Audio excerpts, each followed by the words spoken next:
Oh, Bobby Pills. Eh les gars, vous avez une très belle voix déjà, d'une.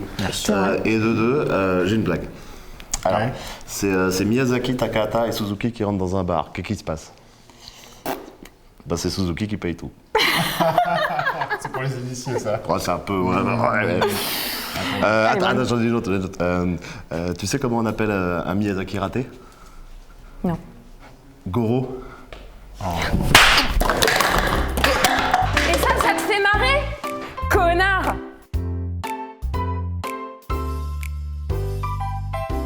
Eh bien, coucou, c'est le nouveau Bobby Blabla en compagnie de Balak et de Jessica. Yeah! Fine équipe. Et cette fois, notre thématique, ça sera « C'est quoi ton Miyazaki préféré ?» Ah, la Grande question éternelle. C'est qui le plus fort entre l'hippopotame et le rhinocéros? C'est comme le dromadaire et le chameau, c'est pas une question de force. Et du coup, on a posé cette question à plein d'autres gens qui travaillent ici dans le studio Bobby Pills. Le voyage de Chihiro. Pourquoi? Parce que c'est le premier que j'ai vu. Princesse Mononoke, Pourquoi? parce que c'est le plus beau. C'est Princesse Mononoke. Copieur. Pourquoi? Parce que la princesse elle est trop badass. C'est le château dans le ciel, Pourquoi? parce que c'est le premier que j'ai vu et que c'est trop joli. Pogno, définitivement. Pogno? Ouais, toujours cet univers vachement rattaché à l'enfance et la petite fille est genre un peu complètement starvée, j'aime beaucoup sa personnalité. Ouais. Pour commencer. Pourquoi? Parce qu'il y a des avions dedans. Le château dans le ciel. Pourquoi? J'adore les géants. Je crois que c'est Mononoke. Mononoke? Pourquoi? Parce que c'est une meuf et qu'elle est trop de là-bas. Très forte. Porco Rosso. Pourquoi? Parce qu'il y a un cochon, des avions et des fascistes. C'est Mononoke, Pourquoi? parce que je me suis toujours identifiée au personnage. Chihiro. Pourquoi? Parce que il est beau. Chihiro. Pourquoi? Je sais pas, j'aime bien la magie de l'univers qui s'en dégage, qui est très fourni, très généreux. Oula, Chihiro. Pourquoi? Bah je sais pas, parce que l'histoire me plaît bien, je trouve qu'il est, visuellement c'est un des plus beaux. Le château de Cagliostro. Oh! Alors voilà, il y a quelqu'un qui... Et pourquoi? Parce que j'adore Lupin, j'adore Miyazaki, alors les deux combinés c'est parfait. Mononoke. Pourquoi? Parce que quand j'étais petit, j'adorais la scène où il a son bras maudit et il est hyper fort. Et il déglingue tout le monde hyper vite et il a moitié immortel. Chihiro? Pourquoi? Parce que c'est genre le premier que j'ai découvert, qu'il est ultra stylé visuellement et narrativement. Je pense que c'est le château dans le ciel, même s'il y en a très peu qui aiment bien. Et pourquoi? C'est le premier que j'ai vu et je pense que j'étais juste fascinée par la Piuta et les robots. Je sais pas, je connais pas Miyazaki. Le château de Cagliostro. Ah, bien. C'est le deuxième. Pourquoi? Parce que c'est... Son premier film c'est un coup de maître et parce que... Presque 50 ans, attends, 79. Non, 40 ans. Ouais c'est ça. Je pense que c'est Kiki. Kiki. Pourquoi? Je m'identifie. C'est Mononoke.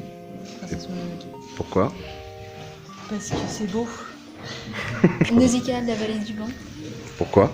Parce que j'ai toujours rêvé d'avoir le même planière. C'est trop bien. Chihiro. Pourquoi? Parce que, en fait, je pense que je l'ai vu genre juste au bon âge. C'est Totoro. Pourquoi? Parce que c'est l'esprit de la forêt. Non mais j'allais dire Chihiro.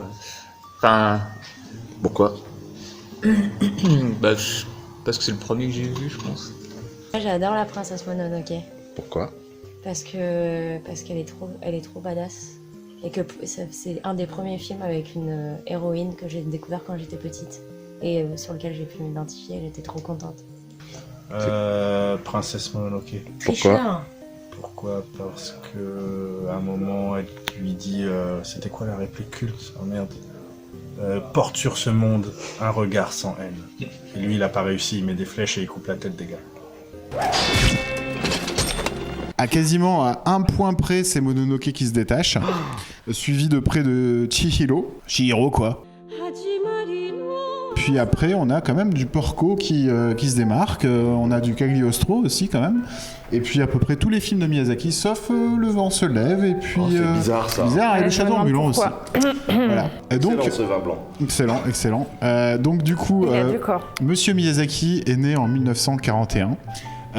Son papa avait une société qui, en gros, travaillait dans la fabrication, je crois, de gouvernail pour des avions de combat. Tout à fait. D'où la passion assez claire de Monsieur Miyazaki Hayao pour les avions, notamment de la guerre. Donc, en gros, il y a un autre truc aussi qui est arrivé quand il était petit, c'est que sa mère a été malade. Elle a eu la tuberculose, ce qui peut aussi rappeler certaines choses qu'on voit dans ses films, comme dans Totoro ou Le vent se lève. Il a toujours été intéressé par le dessin. Il a quand même eu un petit diplôme d'économie, je crois, un truc comme ça, Tout à fait. vite fait, mais en gros, il s'est assez vite positionné comme voulant faire du dessin, manga ou animation. Il est rentré assez tôt à la Toei, à peu près à la vingtaine. Donc il a commencé à bosser sur des séries télé. Comme intervalliste. Comme intervalliste, donc c'est quand on commence dans l'animation Japon, on Bas fait de les la intervalles, chaîne, les hein. dogas, voilà, tu prends l'expérience, il n'y a pas vraiment d'école, donc tu commences en bas et tu gravis les échelons. Donc il a bossé sur des séries et il a assez vite rencontré un certain Isao Takahata. C'était dans l'univers, on va dire, syndical de la Toei, puisque Takahata était vice-président du syndicat des animateurs de la Toei, et Miyazaki a été assez vite a rejoint un petit peu le syndicat suite à des tensions entre animateurs et la direction. Tu veux dire que c'était un gilet jaune en 64 C'était c'est un gilet jaune à l'origine. Ils étaient très actifs dans la contestation et dans le faire valoir les droits de leurs amis animateurs. Franchement, je trouve qu'ils exagèrent. Non, pardon. Oui, c'est vrai. Moi, je sais pas. Mais Takahata est plus âgé que Miyazaki, mais ils ont quand même développé donc assez vite une relation d'amitié et surtout une relation de travail, puisque Miyazaki est devenu assez rapidement le bras droit créatif, puisque Takahata ne dessine pas trop, en tout cas mal. C'est plus quelqu'un qui est littéraire, qui vient des livres, mais qui gribouille un petit peu quand même. Donc Miyazaki était un peu son créatif, et ils ont bossé notamment ensemble sur un super film qui s'appelle Horus, Le Prince du Soleil, qui a fait un gros bide et qui...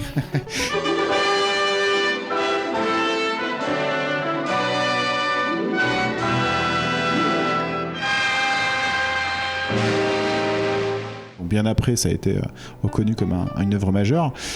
Donc en gros, ils se sont barrés de la Toei. Avant de se barrer, ils avaient sympathisé avec deux personnes très importantes que sont Yoichi Kotabe et Yasuo Otsuka, donc de très grands animateurs et designers. Ils ont quitté la Toei pour aller chez A-Production pour bosser ensemble. Avec Pat Le Guen et Dorothée. La Seine-Saint-Denis. J'adorais Le miel et les abeilles, c'est mon Miyazaki préféré. D'accord, ben voilà, c'est la fin. Donc je continue la petite histoire de Miyazaki. Donc ils ont d'abord travaillé sur un projet de Fifi Brin d'Acier, une adaptation qui n'a pas vu le jour malheureusement suite à des problèmes ils n'ont pas eu les droits. Ils n'ont pas eu les droits d'adaptation. Ensuite ils ont bossé, notamment Miyazaki a travaillé sur les tout premiers épisodes de la première série de Lupin. Et leur première œuvre majeure là, au Loulou, c'était Panda Copanda. Takahata était réalisateur, Miyazaki était à la conception scénique de l'image. Il n'y avait pas encore certains termes de credits, de staff à l'époque bien définis. Et donc Panda Copanda était pour le coup un gros succès. Ils en ont fait un deuxième, pareil, disponible en France, c'est adorable. On dirait une espèce de Totoro avant l'heure au niveau du personnage bedonnant principal. Et ensuite, ils se sont barrés, ils sont allés dans le studio Zuiyo pour faire une série qui s'appelle Heidi, qui a eu également un énorme succès. Heidi, voilà, Heidi. Ça faisait un peu nazi quand même. Ouais, pardon. Et ça a été notamment la première série télé dans laquelle ils ont instauré le principe de layout. Donc c'est une étape de fabrication qui est hyper importante, où en gros on dessine les images clés, mais plus au niveau des ambiances et tout ça. Ça permet aussi le niveau de qualité qu'on connaît de cette série. Voilà, et après ils se sont, en gros, le studio Zuiyo a un peu fait banqueroute malgré le succès d'Heidi. C'est devenu Nippon Animation. Il y a eu 2 studios créés à la suite de la fermeture de ce studio, dont Nippon Animation, où du coup ils sont allés, et où ils ont fait notamment Marco, une série malheureusement inédite en France, mais majeure dans la sphère pré-Ghibli avec Takahata et Miyazaki, et Conan, le fils du futur, la première réalisation télé de Miyazaki. Et c'est bien. Sur laquelle il s'est vraiment défoncé. Il rendait les épisodes juste à l'arrache avant la diffusion, et c'est très bien, et on l'a eu en France. Et suite à ça, Miyazaki réalisera peu de temps après au studio Télécom son tout premier long métrage d'animation, Le Château de Cagliostro du Lupin, donc sur lequel il avait déjà travaillé avant. Suite à ça, en fait, ils ont fondé. Ils n'ont pas fondé le studio Ghibli, ils ont d'abord fait Noshka, évidemment. Ça, c'est le premier long métrage vraiment juste avant Ghibli de Miyazaki, au studio Topcraft, qui était un manga que Miyazaki avait dessiné dans le magazine Animage. Voilà, plein de traits, et parce qu'il n'a jamais non plus renié ses envies de faire des mangas. Donc Nausicaa a été vraiment le déclencheur de la création de Ghibli. Ils ont monté le studio dans la foulée, et puis après ils ont fait tous les films qu'on connaît, Laputa, Kiki, Totoro, etc.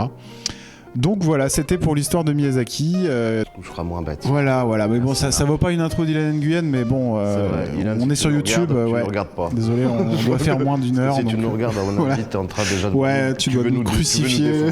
Voilà. Voilà. J'ai sans doute oublié plein de choses, mais voilà, c'est juste pour resituer le parcours créatif et syndical de Miyazaki, parce qu'on va parler un peu de son caractère plus tard.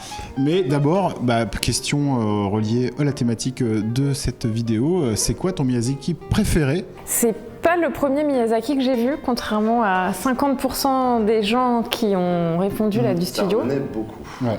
Faudra adresser ce contact. truc. On sent qu'il y a une affection très forte avec le premier Miyazaki auquel on a accès. Donc moi, le premier Miyazaki auquel j'ai eu accès, c'était Princesse Mononoke, que j'avais trouvé très beau, mais très très sérieux et très compliqué.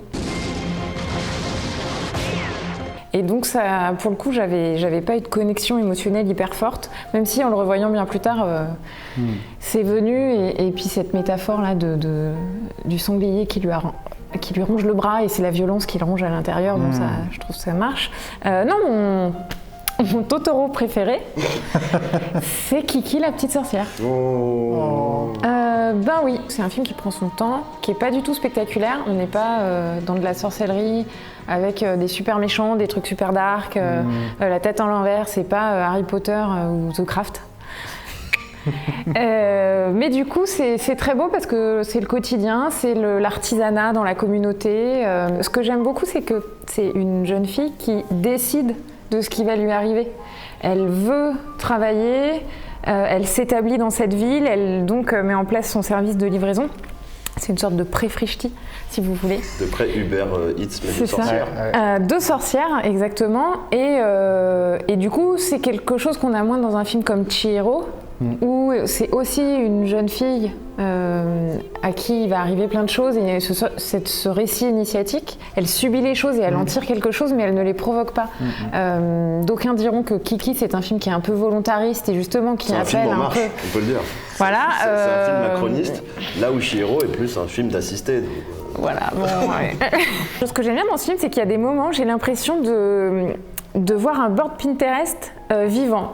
Par exemple, quand Kiki, elle va chez sa copine qui est peintre et tout, elle a perdu ses pouvoirs, et son ami peintre lui dit « Mais tu sais, quand tu as perdu l'inspiration, va marcher dans la forêt et l'inspiration reviendra. » Et ben, tous ces petits conseils de vie, j'ai bien aimé les entendre dans ce très beau décor de ville européenne avec des pavés et des petites voitures là, des années 40.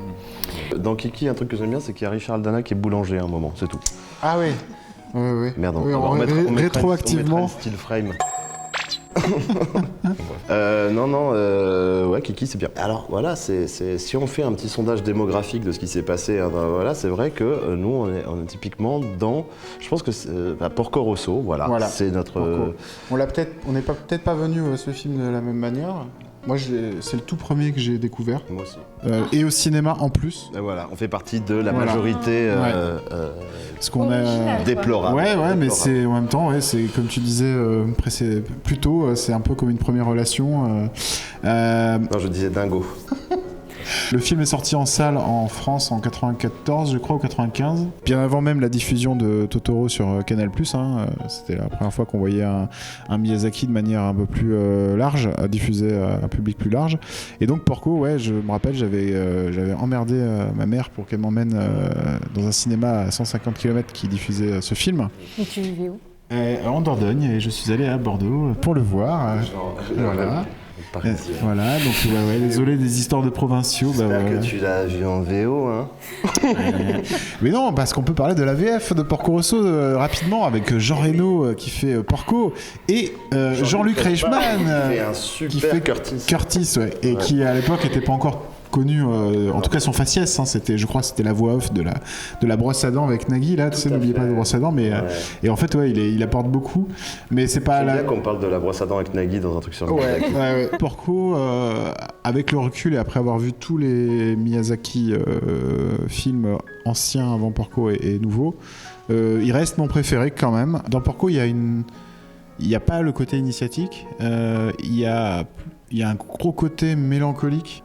Moi, je l'ai vu, du coup, j'avais 15 ans, donc j'avais pas forcément tous les repères historiques pour bien situer la période d'entre-deux-guerres, mais malgré tout... Tu savais grosso modo ce qu'était le fascisme ? Oui, voilà, je savais ce qu'était le fascisme, mais en gros, en fait, tu ressens le côté un peu perdu des personnages entre deux périodes. Il y en a une qui se finit et l'autre, ils vont être complètement dépassés. Enfin, je sais pas, il y avait vraiment une nostalgie qui était palpable et qui, à chaque fois que je le revois, c'est toujours plus intense. À chaque fois sur le générique, sur le temps des cerises, je chiale comme une madeleine et je sais pas vraiment pourquoi. Ouais. Et c'est pas des larmes de tristesse, tu sais. C'est à chaque fois d'espèces de... Ça arrive des fois devant des films ou devant des trucs comme ça, c'est des larmes de... T'es submergé par une émotion qui est à la fois de la joie et de la mélancolie. Et un truc que tu n'arrives pas à dire ce que c'est, mais ça te fait pleurer. Et ça te fait plus pleurer entre guillemets de bonheur que de... voilà. C'est assez indescriptible. Et en fait, tu ressens les pertes qu'ont pu avoir des personnages comme Gina dans leur passé. T'as un côté... on ne saura jamais vraiment exactement ce qui s'est passé avec Porco. Il y a du non-dit, il y a des persos qui sont à la fois forts et stupides, comme les pirates et tout. Ça, je sais pas, c'est un mélange qui est toujours aussi délicat et fort en même temps. Enfin, la VF est super. La VF est vraiment super. Ouais. Moi, j'aime bien Porco Rosso parce qu'il fait partie des Miyazaki que j'appelle moelleux. C'est les Miyazaki avec un design un petit peu plus rond, un petit peu plus avec, je sais pas, quelque chose d'un petit peu plus moelleux. Voilà. Désolé, au bout d'un moment, les mots ont des limites. Ouais, voilà, Ponyo fait un peu partie de ce genre de film et tout ça. Moi, j'aime bien, c'est quand ils sont, voilà, ça va avec c'est de l'aventure, mais c'est moelleux. Je crois que Porco, c'est un film qui est éminemment romantique. C'est peut-être le film le plus romantique de Miyazaki. C'est au sens, voilà, je sais pas, littéraire, tout ce que tu veux.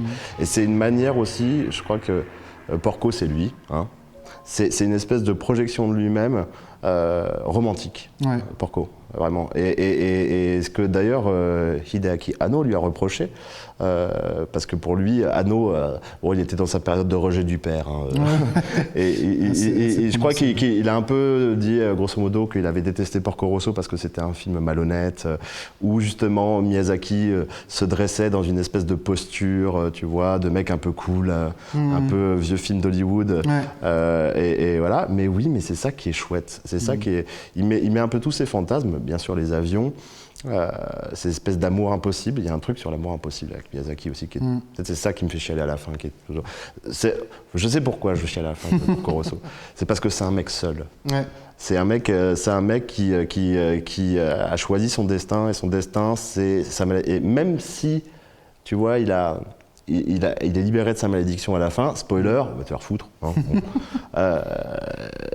il choisit quand même d'être seul, tu vois. Il y a cette espèce de truc de romantisme absolu, d'amour absolu qui n'existe pas, voilà, mais qui est tellement fait avec ce côté moelleux que je sais pas, moi ça me bouleverse. Non, effectivement, il y a un gros côté romantique.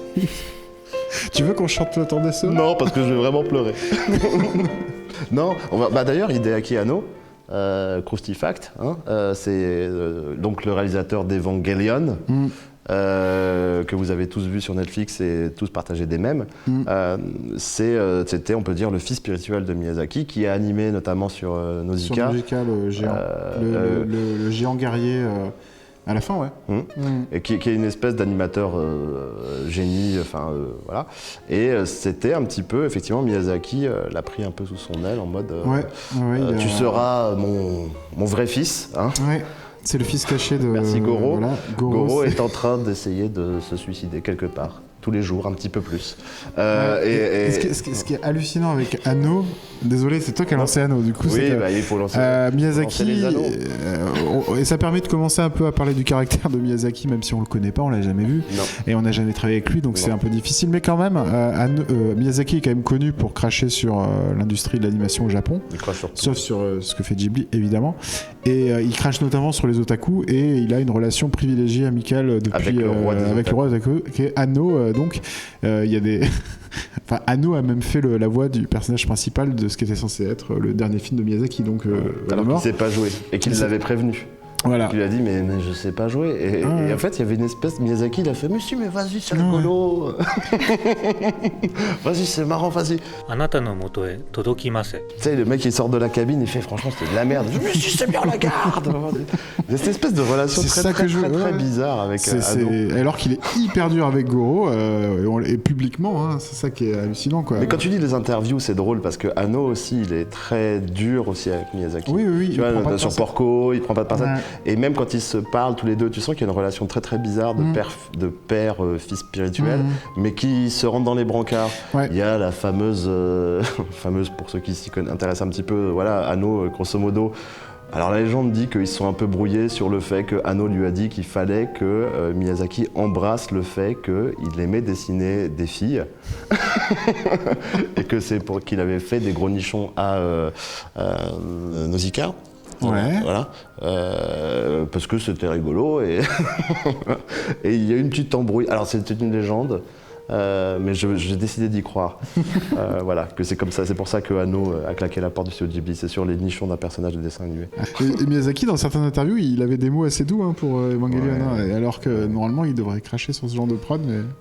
J'ai vu une interview où il y a des gens qui disaient, tu sais, parce qu'il y a toujours le truc, à chaque fois qu'il y a un nouveau long métrage japonais qui sort en France notamment, direct, tu sais, la presse perdue fait c'est le nouveau Miyazaki peut-être. Bon, ça mange pas de pain de le glisser, on y va. Et c'est marrant parce que il y a eu encore une fois le truc dit sur Your Name. Juste j'ai vu une interview de Miyazaki où il disait voilà, il y a un Your Name qui est sorti et puis le Godzilla de Anno. Et il fait vous en pensez quoi? Et puis le mec fait j'ai pas vu, je regarde pas les films. Voilà. On va rester sur le nouveau Miyazaki. Parce que ça me semble être une obsession partagée par le monde entier, et les journalistes et les fans qui sont à la recherche du nouveau Miyazaki. Comme si c'était, comme ça a l'air d'être en fait le seul référent, le seul maître pour le monde entier en matière de cinéma d'animation japonais. Pour moi, il n'y aura pas de nouveau Miyazaki et Dieu nous en préserve, à un moment donné, il faudra faire autre chose. Peut-être parce que Miyazaki, c'est pas juste un réal, c'est aussi une école d'animation. C'est une école et c'est aussi un discours. C'est-à-dire que pour ce qui est de la France, les films de Miyazaki ont été très bien reçus par la critique parce qu'on leur a appliqué ce prisme autoriste. Qui était en fait complètement sorti du contexte parce que voilà, on sortait en France des années 80 où on était sur les japonaiseries et un discours très dur envers l'animation japonaise et notamment l'animation télévisée. Akira, quand il est sorti, s'est fait éreinter par la critique Télérama et tout ça en disant oh là là c'est mal animé, c'est Goldorak. C'était vraiment ça. Donc voilà, c'est cahier du cinéma et consorts à mort quoi. Ouais, mais en même temps, Miyazaki, ok, mais après il y a eu d'autres réals comme par exemple Satoshi Kon. Ah oui, c'est vrai. Qui n'a pas été autant adoubé. Qui n'a pas été autant adoubé, mais personne se demande qui est le nouveau Satoshi Kon alors qu'il avait un cinéma assez singulier. Alors que tout le monde sait que c'est Jérémy Perrin. Voilà, cadeau. Et il y a eu d'autres réals depuis, mais il y a une fixation sur Miyazaki, quoi. Mais effectivement, il a un passif critique en France qui fait que... lui, effectivement, se met énormément en scène. Il crée sa propre mythologie. Lorsqu'il annonce qu'il part, et puis, alors, par des effets plus ou moins fortuits, il est obligé de revenir à la réalisation. Mais tout ce qu'il fait autour de du musée, ou voilà toute cette mise. Il écrit ça. Cette prise de position par rapport à l'environnement, le nucléaire, tout ça, oui, il a toujours été. Et puis le fait qu'il arrête de faire des films comme moi j'arrête de fumer. Voilà. Alors, oui, effectivement, donc juste pour ceux qui ne savent pas, il a plusieurs fois déclaré partir à la retraite, surtout après Princesse Mononoke parce qu'il dormait 4 heures par nuit. Et il s'était exténué à faire le film et il avait aussi un peu usé ses équipes, je pense. Il y a des très bons documentaires où on voit qu'il est, c'est un tyran, quoi, comme beaucoup de génies. Et il a refait le coup plusieurs fois et notamment la dernière fois, c'était en conférence de presse il y a quelques années où il a dit c'est mon dernier film.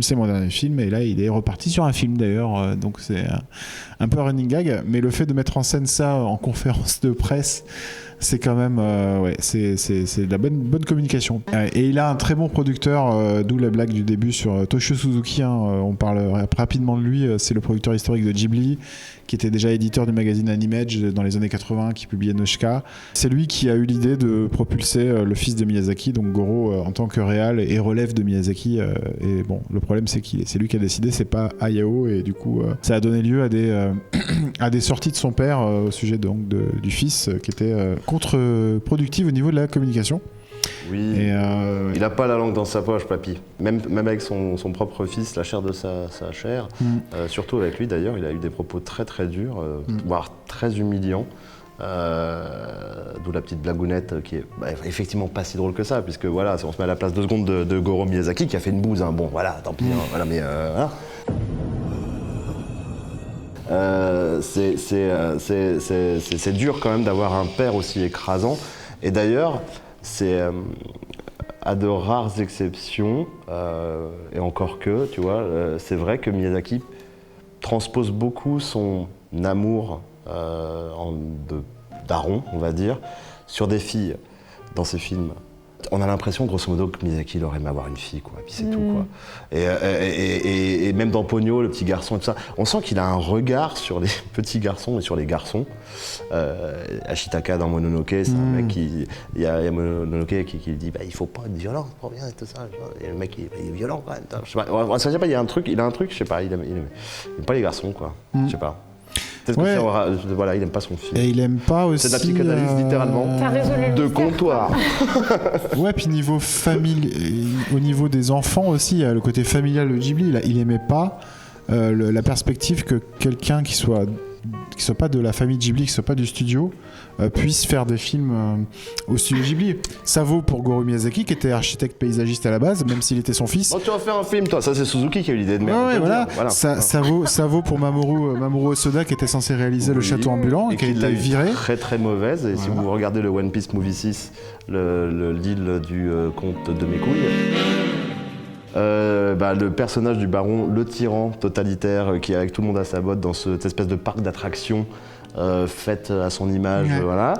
C'est littéralement, je crois qu'Hosoda l'a dit littéralement dans une interview, c'est Miyazaki en fait. Voilà. Donc voilà, il l'a là Hosoda. Ouais, mais c'est parce qu'on est venu le chercher de l'extérieur pour venir faire un film chez Ghibli et au final on l'a viré parce que il n'était pas de chez Ghibli à la base. Donc c'est vrai qu'il y a toujours ce truc aussi qui est très...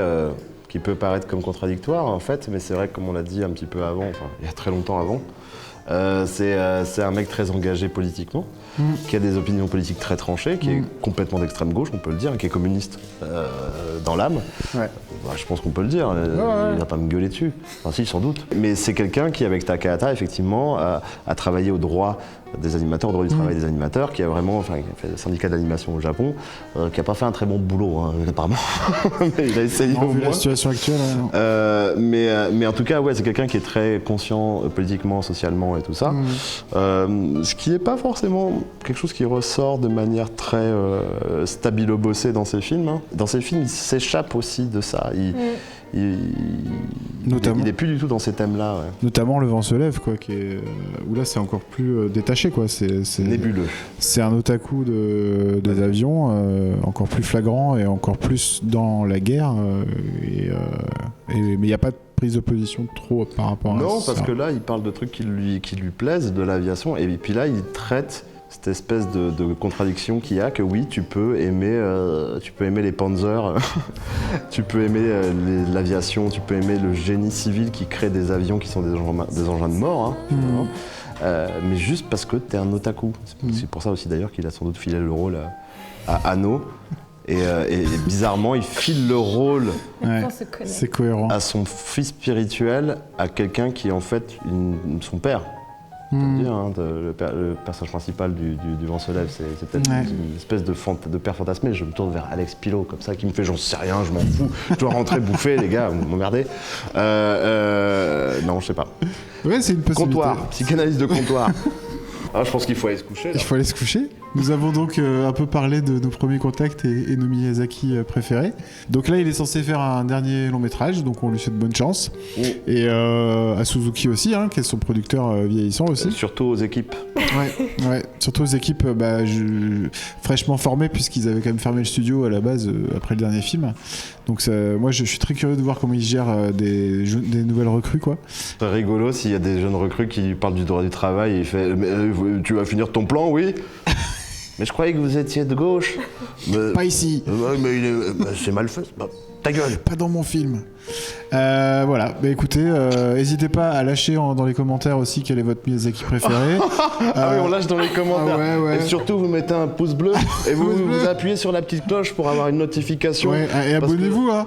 Voilà. Et puis si on a dit des conneries, vous nous le faites remarquer aussi, bien sûr.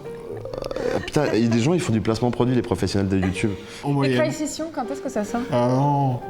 La série vient d'être sélectionnée au festival Slash en Autriche. Donc vous pourrez voir Crazy Young très bientôt en Autriche au festival Slash. Ça tombe bien parce que Jung, il était autrichien, non?